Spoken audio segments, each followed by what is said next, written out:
It's Virginia. Welcome to Cooks with Virginia. Do you want to know how to make delicious nibbles and snacks? Do you want to know how to make biscuits? Do you want to know how to make great menus for your family any day of the week? Easy, entertaining. Well, of course you do. So welcome and thank you so much for joining me today. I am so excited. I have such mad respect for this lady. I just can't even stand it. And I'm so proud to have her on the show, my show. Carrie Morey is on the show, owner and entrepreneur, creator of Callie's Hot Little Biscuit. And she has a new cookbook out. And I am pleased as punch to have her on the show. So let's bring her on and say, hey. Hello. Happy Friday. How are you? Hey. Oh my gosh, seriously, Carrie, I have so much respect for you. And I was telling a friend this morning about, I remember 10 million years ago when Ann Tamsberg Pope was like telling me about you and your biscuits. And I'm like, gosh, when was that? Probably 16 years ago. I was like 15 or 16 years ago. And so I know all about you and I'm a huge fan, but will you tell a little bit about your story? Will you tell us how we're here today with your cookbook? Absolutely. Well, thank you first for having me. It's always fun to spend time with you, even if it's virtually. But I started Callie's Hot Little Biscuit almost 16 years ago in November. And the idea was really simple. I wanted to create a business within my passion, which was food, but I wanted to center it around being a mom first. And I knew that I couldn't own a restaurant and have the life that I wanted to have with being involved with my girls. So I just started to dream about how could I make a food business that would involve my priority and my passion, and boom, a country ham biscuit business is born, which is kind of an odd thing to say. And in 2005, when we were only shipping online. So needless to say, it was a slow start. Well, I have to admit, when I remember that 16 years ago, and I didn't share your vision, right? Like I couldn't see it. So I'm like, I have no idea. You have no idea how much I think about that because I just think it's so cool. But I kind of remember thinking like frozen biscuits, shipping frozen biscuits. Like what the what? I know. Isn't that crazy? Well, clearly don't listen to me for business advice. So I don't have a copy of your hot book or your hot new book. So I'm going to ask you to hold it up so I can tell people all about it. All right. Hot Little Suppers, y'all. So I want you to go to my Instagram feed and you're going to look for the cover of that book. And the reason I don't have a copy of that book is it's just coming out now and you have to pre-order, but you can win a copy. So you're going to go to my Instagram feed and follow the directions, follow me, follow Carrie, and then you can enter to win a copy. Okay. Thank you so much. Yay. All right, here we go, Mama. Your ears are burning. We were just talking about you. Hello, love biscuits. Glad to see you. Oh, hi, Jenny. She's here she's here every Friday. You can imagine. So Beverly says this. My first memory was making biscuits with Grandma. Let's just talk about that a little bit. How have biscuits become like a defining place for you in this world? Like, and what's the story there? I guess my first memory of biscuits was with my grandmother on my dad's side, and she only made angel biscuits. So totally different biscuit than what I've built a business around. But they're so distinctively different. And I remember everything about her house code and me following her around. And, you know, she had 5 boys and they didn't have a lot of fun. So biscuits were a big part of every meal because they were sustenance. They filled you up. And, you know, it's just, I think about my earliest memories of loving food were from my grandmother, Rebecca, on my dad's side. And she really gave me that just passion for feeding people and what are we going to make next? And, you know, I think that's where it all begins. And then it just is either innate in you or not. And it definitely is in my blood. No, that's wonderful. And who knew? I mean, my gosh. Now you have locations in Charleston, Atlanta. Did I see Charlotte? Is that right? We do. We opened one in Charlotte 4 weeks before the pandemic. So it's been an interesting road. We're still hanging in, but it's tough. It's tough. So, but yeah, we have 4 locations, a food truck. an online business, and we're in about 2,000 grocery stores across the country and growing. So it makes me so happy when I see different friends when I'm traveling and I see their product in the grocery store. And I feel the same when I see your product, right? And I was doing some work last night for a client, and there was a culinary basket and it was all your stuff. And I was like, oh my God, that just makes me so happy. You know what I mean? It just makes me so happy to see people doing good and having good things happen to them in the world. So, okay. So we're going to talk about your book in just a second, but I want you to tell everybody also about your TV show. You've got a wonderful TV show on PBS. Well, that was just a crazy thing that happened. And I got a call out of the blue in 2018, and they asked to come down and learn more about my story. And I got the opportunity to share that, which was, a dream. And certainly I felt very safe and protected working with PBS, and felt that I could be my authentic self, and it wasn't going to be dramatic, having 3 daughters, wanting so desperately to share my story to hope to inspire other people, as well as spread the word about Callie's Biscuits. You have to be really careful to protect your family and your friends. And it was just a lovely, organic journey of what was happening in our life. So we got to film 10 episodes. And most of it happened during the pandemic, which we certainly didn't plan, but it ended up being great because it showed resilience, and everyone can relate to how tough it was. Yeah. And a lot of food, and actually the making of this cookbook, which is my pandemic baby. So that's so wonderful. So I love that. And I love what I've seen of the PDF of the book thus far. And that's so wonderful what you said about the show, because I know that over the years, I've been approached for things, and it's like, we want you to judge a pig gutting in the yard. I'm like, no.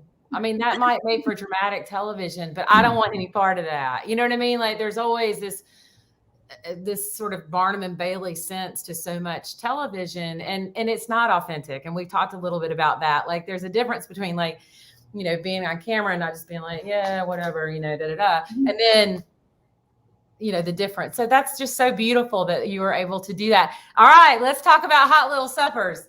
Yes. So Hot Little Suppers is, again, an authentic journey of how we eat in our family. So Callie's Biscuits and Southern Traditions was really more about the food I grew up on, what made me fall in love with cooking and entertaining, and a lot of my grandmother's recipes, my mom's recipes. But this is our life in the Morey household, and it's separated by seasons. Yeah. Because I cook based on where we are in the year and what I'm craving.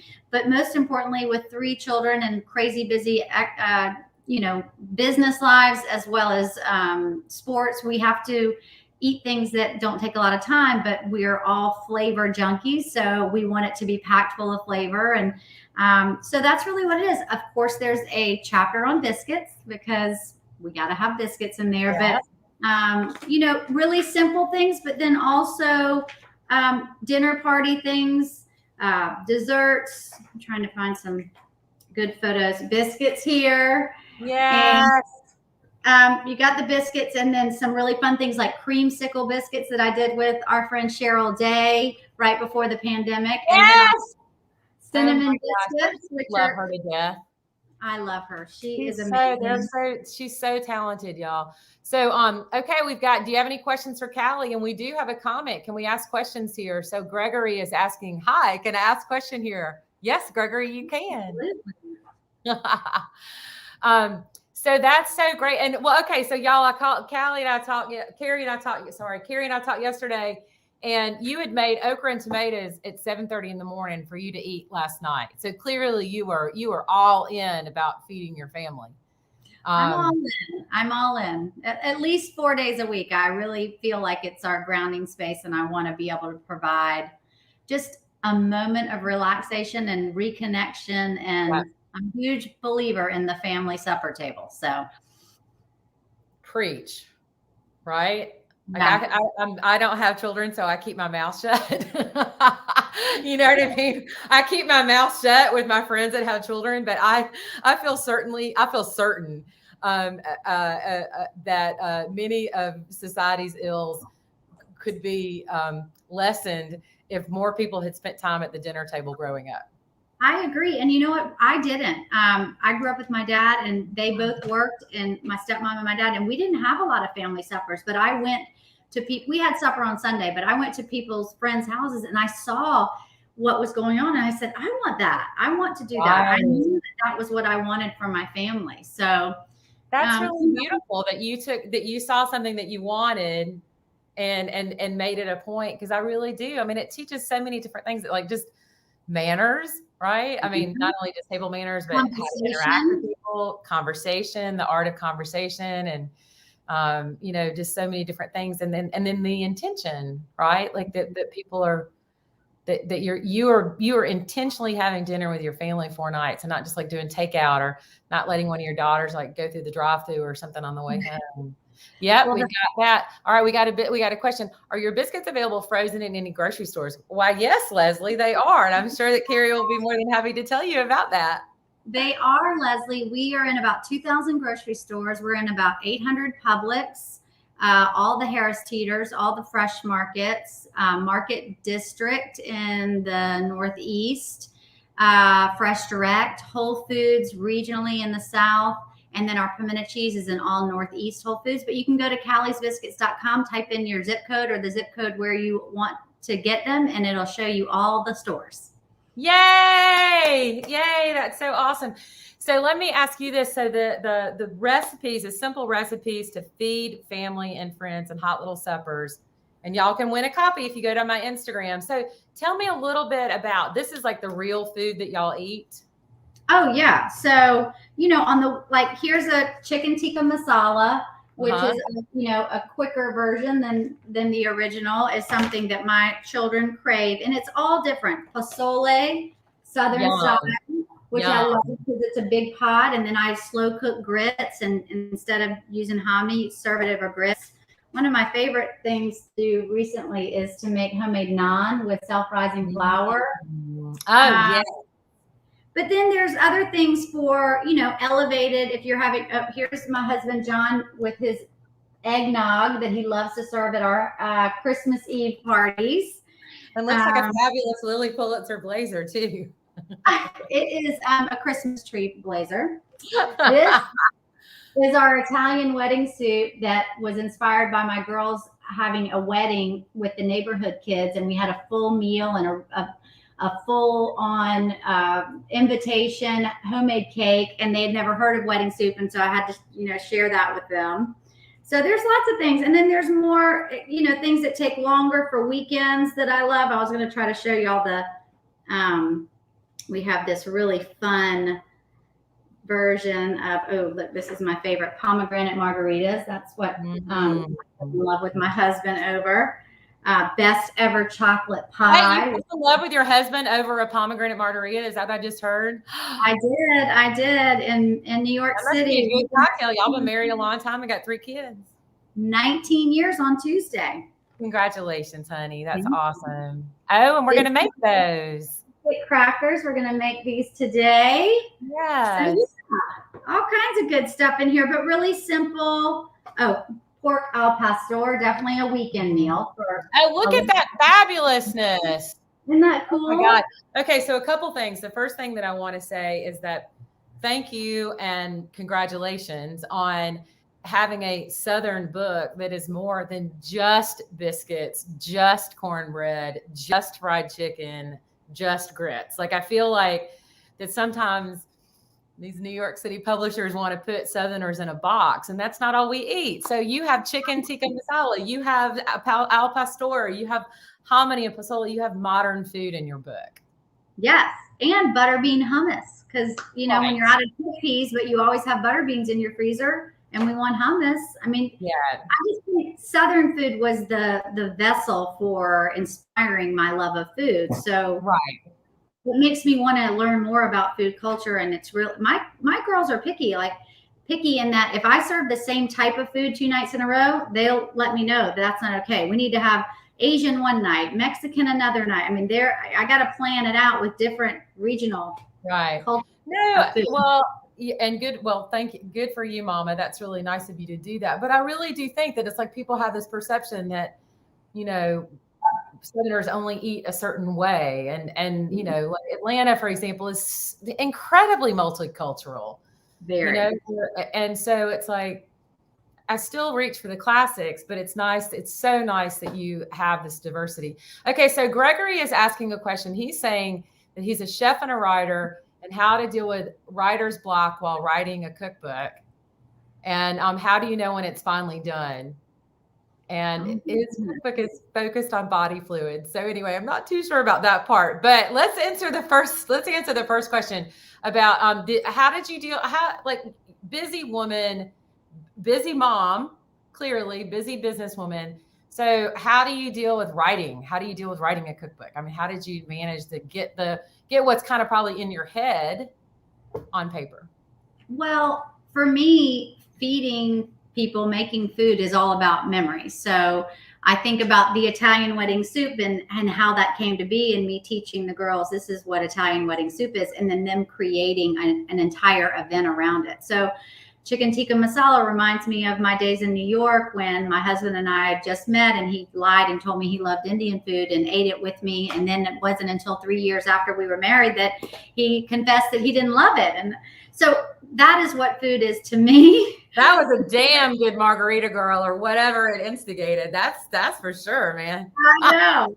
So for me, when I'm looking for inspiration, I go eat. I go travel. I go eat out, try something different and obscure, and then try to come home and go, okay, I want to make this for you and see how I can fit it into my family. But I'm also not a typical chef. I'm not a chef, and I'm not, I mean, I have written cookbooks, but I wouldn't say I'm a cookbook writer. I write about my authentic experiences, and I just want to share the food that we make in case somebody wants to share it with their family and really get people around the supper table, which is what I'm saying. I understand. I get that. But you know, it's like some of the best cookbooks I find are not written by professionally trained chefs. I mean, you know, it's just like people that have a love and a passion for cooking.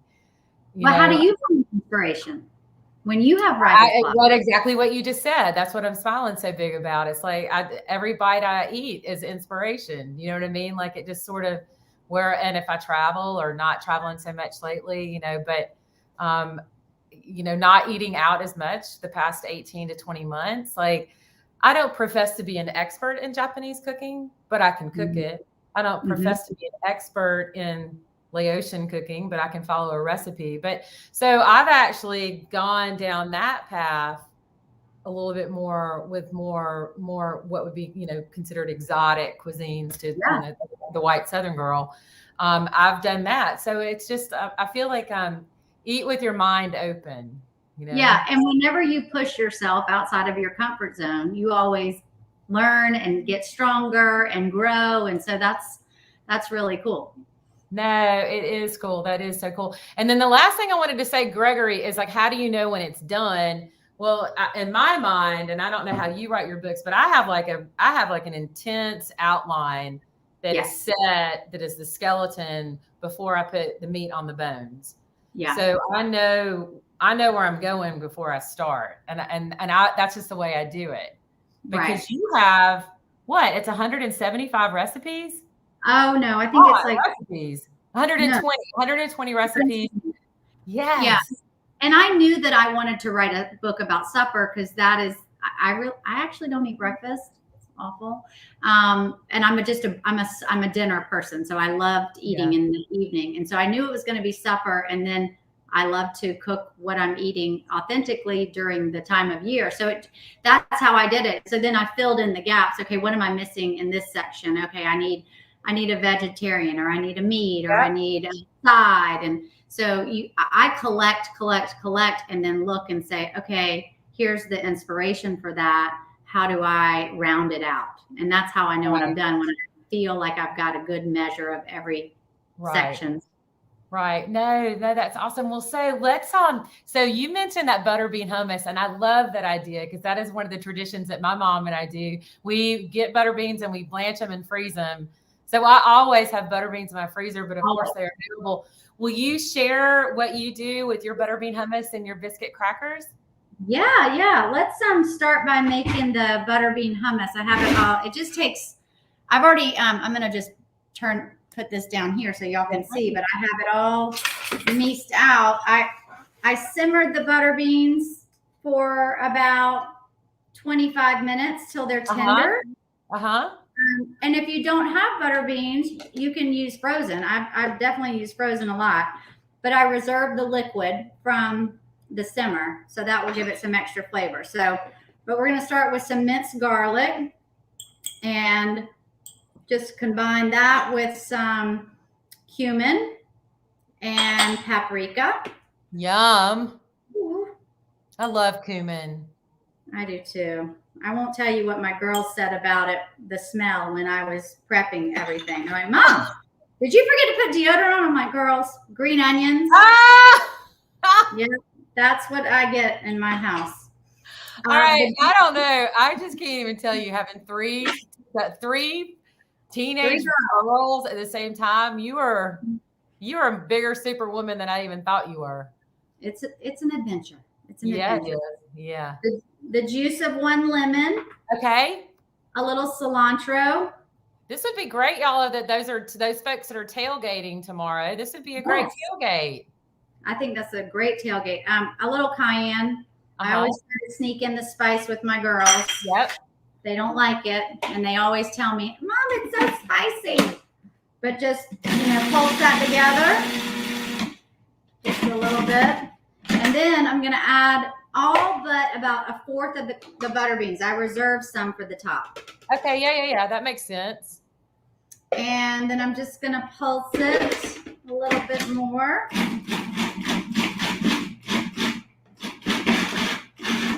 And then probably push it down on the sides. It's such a pretty dish. Yeah.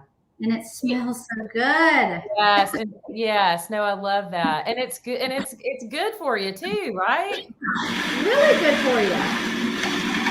And then I'm going to just put a little bit of that liquid.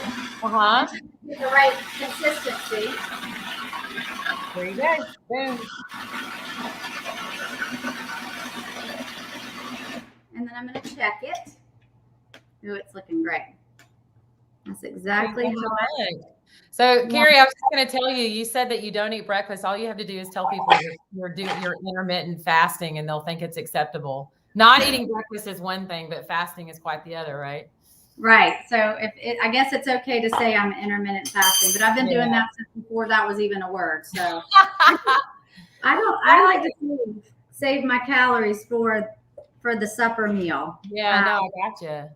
And people say, oh, well, then you don't eat biscuits. And I say, well, I grew up with biscuits for supper. Right, right. Breakfast. I mean, we had them for all meals, but definitely for supper. Yeah. 100%. That looks awesome. And y'all, look how easy that was. It's like just this little group of spices. So this cookbook is filled with recipes just like, I think that they're like doable home cook recipes with a lot of flavor. That's just. Totally. A little red onion on top and those reserved butter beans, a little fresh dill. Yum. We will gobble this up in our house. And I like a little mint on there too.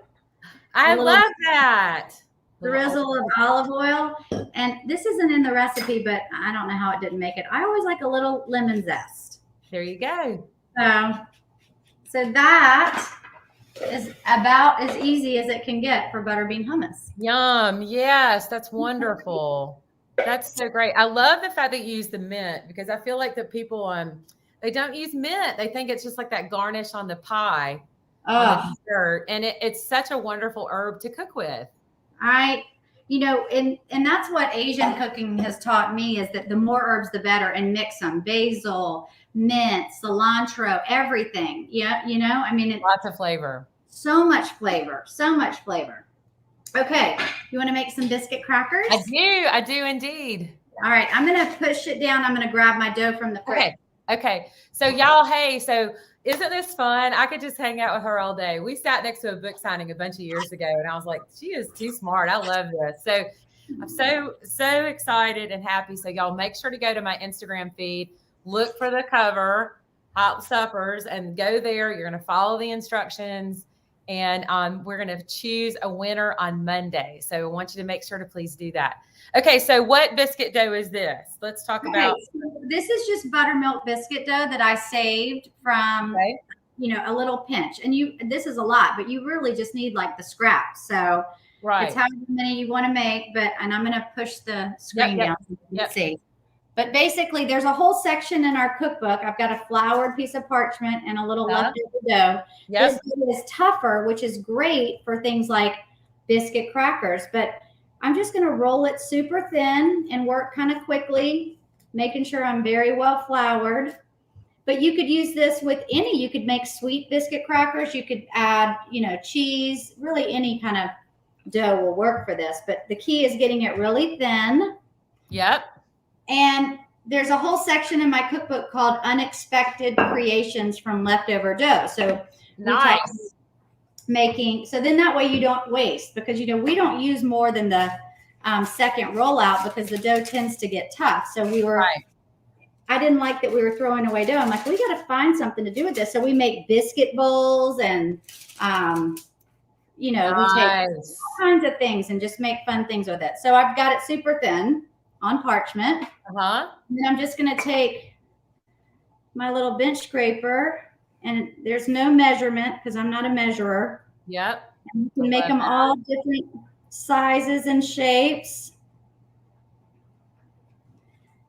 And I'm just cutting them. And you got to work fast because this dough does get pretty soft quickly. So then just super thin. And then I'm going to I'm actually going to cut them a couple times across. Y'all, isn't this fun? Look how easy this is. Super easy. And they're paper thin. You can dust off the excess flour. And some of them stick a little bit, but that's okay because they're artisan crackers, and so they don't have to be perfect. And that's kind of... Oh, I love that. Oh, my gosh, yes. The definition of me. Not perfect. And I think you and I both share an admiration and love for Natalie, right? And that's part of her thing. It's like, I worked for Martha for a long time, and there's just like perfection and is attainable. I haven't found that to be true. I am so the opposite of that. And I think most people can relate to that. And this one is kind of disintegrated. So then I just would pull them back up and make more. Yep, there you go. So you have them here on a sheet tray. And then I'm just going to use my fork. Right. So I'm going to do this without setting it down here. And I'm just going to fork them. And I would brush them with a little bit of butter. Yep.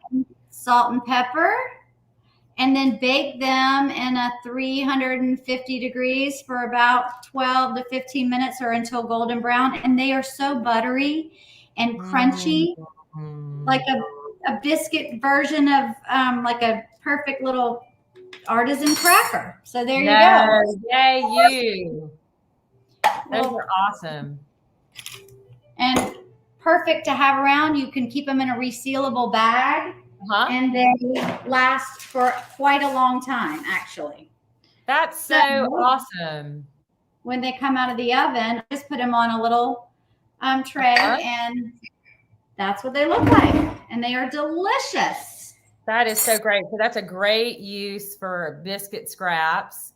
And then you're not wasting anything. And food waste, I mean, it's important when you're a business, but it's important when you're a mom or a human, just anybody. And food waste is important, right? Absolutely.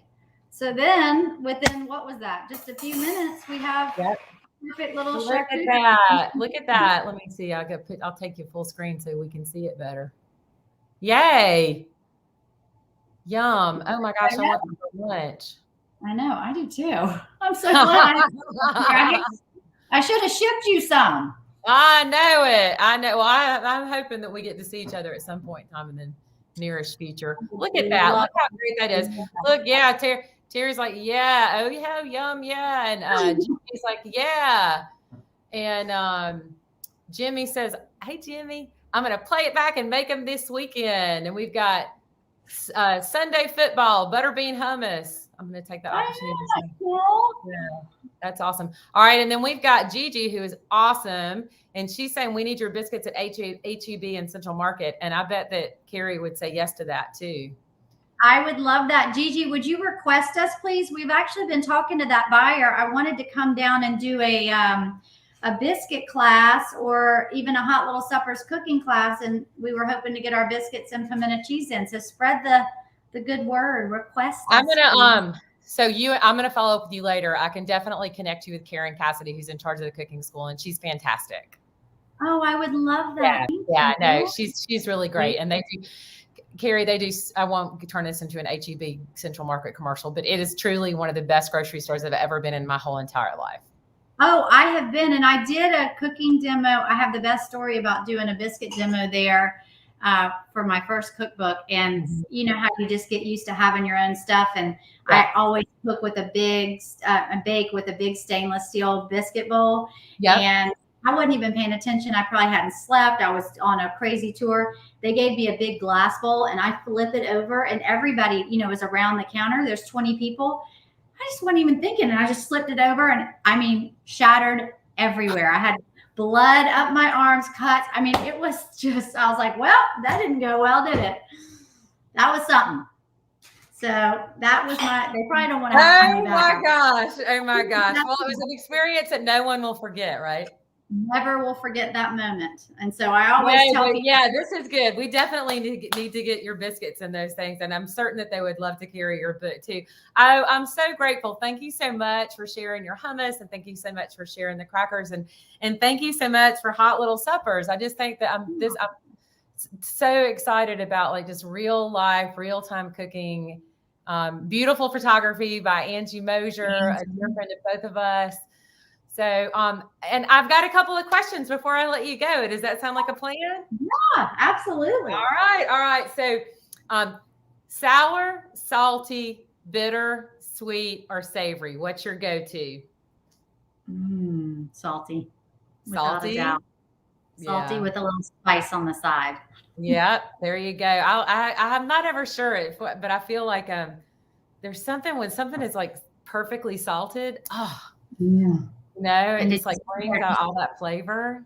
Now they're saying we need to use less salt. Did you see that in the news this week? I was like, no. Yeah, I'm not surprised, right?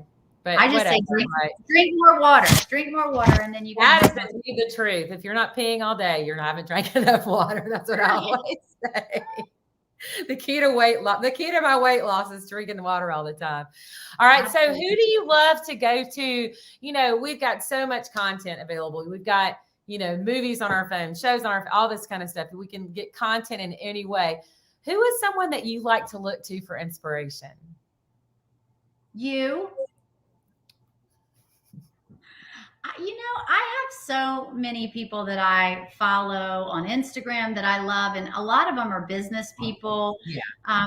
But I really love watching. I never can say her name right. Salt, acid, sweet. Oh, shoot! Yeah, I know who you're talking about, but now I'm. That's right. Yeah. Yeah.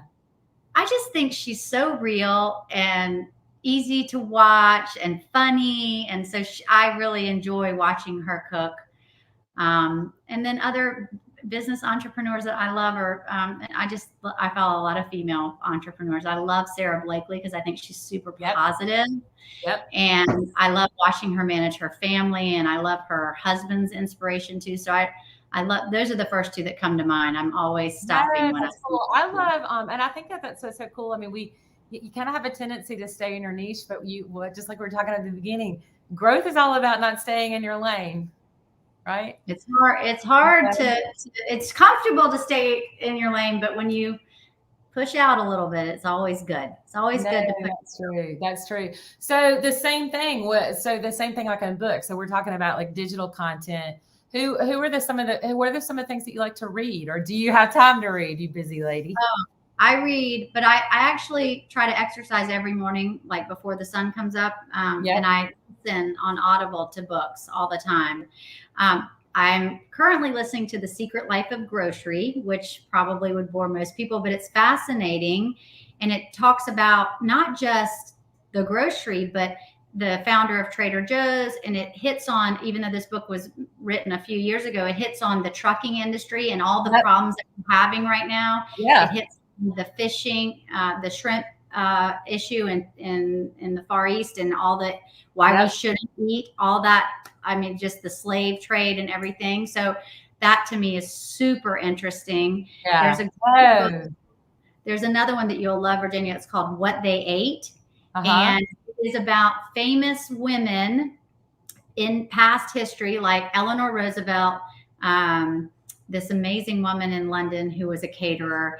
And it's all about what they ate. And Hitler's wife, it was really his lover for a long time. And then, they got married right before he died. But anyway, that's a fascinating book. I love period things. Oh my God. I just wrote both of those down. I love that kind of stuff. I love that kind of stuff. The grocery part, one of my favorite books that I've read in the past 5 years is like the baking powder wars. Like, oh, you know what I mean? Like, yeah. Oh, I'll send you the information. It's like basically about when baking powder was invented and how it transformed baking, biscuits very specifically, right?